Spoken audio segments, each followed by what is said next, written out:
China's military drills around Taiwan have entered day 2.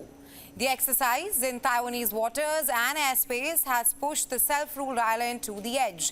The United Nations has also urged restraint from all sides to avoid tensions in the region. Well, to talk more on this, we have with us Chong Jia-Yan, National University of Singapore. Thank you so much for taking our time and joining us here on WION, Mr. Chong. Hello, good afternoon. I want to first start by asking that how do you assess the Chinese drills around Taiwan that comes at a time as Taiwan's inauguration of its new president, William Lai Ching-te? So the PRC exercises are meant to intimidate. I think they've been planned. I think while the PRC has been claiming that, they are in response to Lai's speech to punish him. However, it seems, I think, from the language that we're using about him being a troublemaker, etc., from before the inauguration, that they intended to have a very strong negative response. At any rate, however, I would say that there's a certain degree of restraint in the sense that the exercises are happening just outside Taiwan's airspace and territorial waters, not inside. So there's some restraint there. And the announcement has been for 2 days rather than a more extended exercise. So I think they intend to send a signal, but for right now, not to sort of cross the line to escalate unnecessarily. Right. Mr. Lai has also stressed that Taiwan would make no concessions on its freedom and called on Beijing to stop its aggression against Taiwan. Meanwhile, China says that these drills are like a punishment on Taipei for electing a separatist leader. Those are in Beijing's words. So in your assessment, do you think that there are any kind of risks of further escalation? So the PRC is trying to put pressure on the Taiwan electorate and to try to put pressure on Mr. Lai.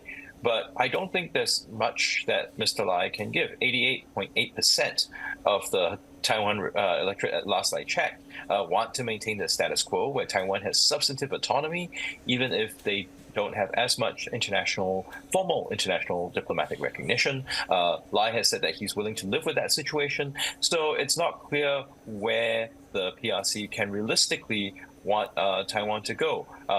Lai doesn't have that much space to sort of give concessions.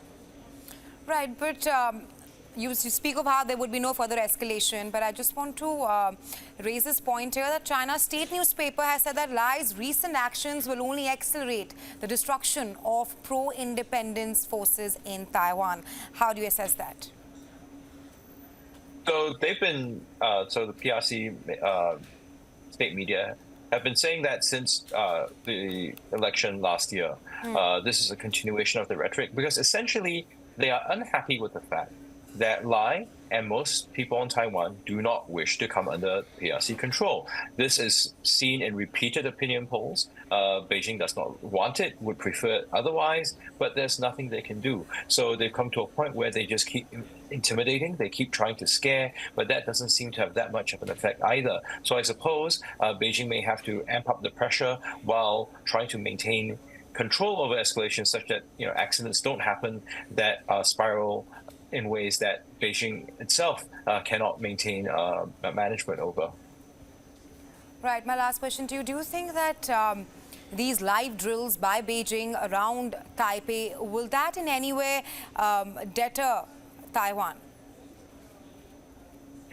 So the drills happening are around Taiwan. But the question is, deter Taiwan from what? Deterrence means to say that you're trying to prevent Taiwan to take a different course of action. They are already just maintaining the status quo. So it's trying to force Taiwan to change the status quo, to accept some sort of control or oversight from Beijing, which the Taiwan public and its current government doesn't accept. So it's not so much deterrence, it's coercion. Right.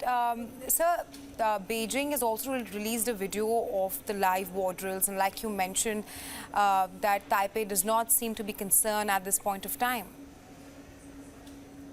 Right, so Beijing does this from time to time. People get used to this sort of action. They price it in. They know that there's an upper limit, at least for right now, to where Beijing is willing to escalate. So just hunker down,